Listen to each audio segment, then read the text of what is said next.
prasmė įsitenka jo buvime. Tuo tarpu žmogus grynuoju buvimu ne tik nėra patenkintas, bet jis jį niekina ir nelaiko vertybę. Iš pirmo žvilgsnio atrodo, jog šie lietuvių filosofo Antano Maceinos žodžiai tiksliai apibūdina žmogiškąją būtį ir jai keliamus tikslus. Juk žmogui reikia daug daugiau nei gyvūnui. Jis supranta savo padėtį laike, geba modeliuoti ateities planus, bando būti daugiau nei yra iš tiesų. Ir tokia žmogiškoji veikla, siekiant legitimuoti savo valią, savo asmenybę, čia ir dabar, taip dažnai išsipildo pačiu destruktyviausiu savo pavidalu, jog naikina tikrąją galimybę būti, tikrąją galimybę realizuoti save ir pažinti save. Visų pirma, nes net nesuteikia savo galimybės sustoti ir pažvelgti, kas esame iš tiesų, kam esame ir kas būsime šiame trumpame savo būties kelyje, kurį vadiname gyvenimu. Kodėl taip yra? Čia galima pasinaudoti dar vieną išmintingą įžvalgą iš psichoanalizės ir religijos, kurios autorius Erikas Fromas. Jis pastebi, jog savimonė, protas ir vaizduotė sugriovė harmoniją, kuri būdinga gyvūno egzistavimui. Būdamas gamtos dalis, jis pavaldus jos fiziniams dėsniams, kurių negali pakeisti. Jis vis dėlto iškyla virš gamtos. Jis atsiskiria likdamas jos dalimi. Jis yra benamis, tačiau prirakintas prie visoms gyvoms būtybėms bendrų namų. Atsitiktinėje vietoje ir atsitiktiniu laiku įmestas į šį pasaulį, jis priverčiamas pasitraukti iš jo, irgi atsitiktinai.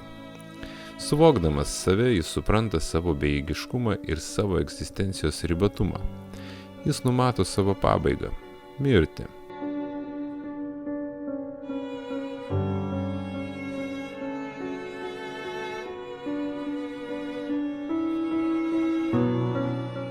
Mirtis vienas esminių akstinų, kuris žmogų įgalina veikti, bet ar jo veikla įprasmina gyvenimą, kuris jau pats savaime yra suteiktas mirčiai. Kažkas pasakytų, jog malonumo siekimas yra vienintelis gėris, kurį dera siekti šiame gyvenime. Kažkam atrodytų priešingai, jog askezė, susilaikymas ir net kančia jo gyvenime suteiks gėrį pasibaigus žemiškai egzistencijai. Bet ar šie du skirtingi poliai priartėja prie savęs?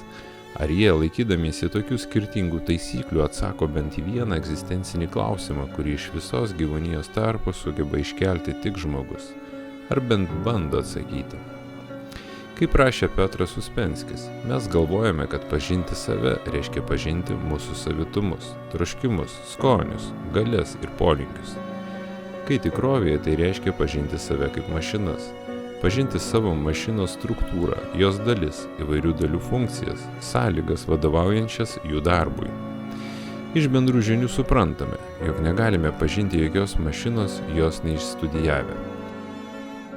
Štai dabar mes galime atsakyti savo, kodėl mes keliame egzistencinius klausimus, kodėl viskas neapsiribojo tik poreikių patenkinimu, pasinaudodami Eriko Fromo citata, jog žmogus būdamas gamtos dalis iškyla virš jos, jo sąmoningumas ir tuo pačiu pasimetimas dėl savo egzistencijos atsitiktinumo verčia jį ieškoti prasmės. Ir tik prasmė gali suteikti jam tikslą gyventi ir tik prasmė gali prasminti jo baigtį. Štai kodėl jis nėra patenkintas tikruoju buvimu. O destrukcija pažįstant save, ieškant savo tikslą, neatsiejama nuo to, ką Petras Uspenskis pavadina pažinimo keliu, kuriame mes save bandome pažinti tokiais pat būdais ir priemonėmis, kaip pažįstame bet kokį kitą mechanizmą.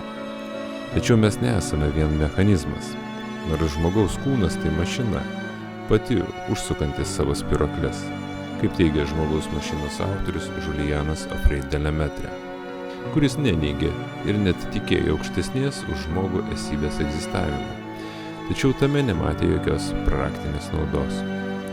Galbūt išties problema slypi padidėjusioje šiuolaikinio žmogaus savimonėje.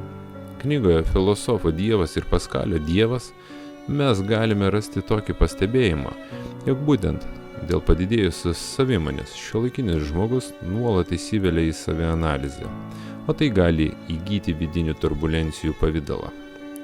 Tačiau savimonė, dėl kurios mes galime išgyventi savo neviltį, gali mums suteikti ir kitą egzistencijos pavidalą. Tai viltį, prasmės kontingencija. O tai jau nėra pats išgyvenimas, nes puikiai žinome, jog pasiekę kažką, kažin ar pasijaučiame tokie pat laimingi kaip būvyje, kuomet troškome tai pasiekti. Turbūt todėl prasmė vienintelis ir svarbiausias dėmuo žmogaus egzistencijoje, kuomet nieko kito jo gyvenime nelieka. Ir nors prasmei mes suteikime taip pat skirtingus pavidalus, kaip ir savęs pažinimui, tačiau tik prasmė leidžia žmogui išgyventi pačias sudėtingiausias gyvenimo akimirkas ir ištisus kentėjimo laikotarpius. Be prasmės žmogus išties lieka tik mašina, užsukantis savo spyruokles, tik labai laikina mašina, kurioje nėra nieko dieviško ir amžino. Svarbiausia atsiminti, jog žmogus prasmė, individo prasmė, netaptų Jungo persona, kuris stovėdama ant scenos matuojasi pačias įvairiausias kaukes.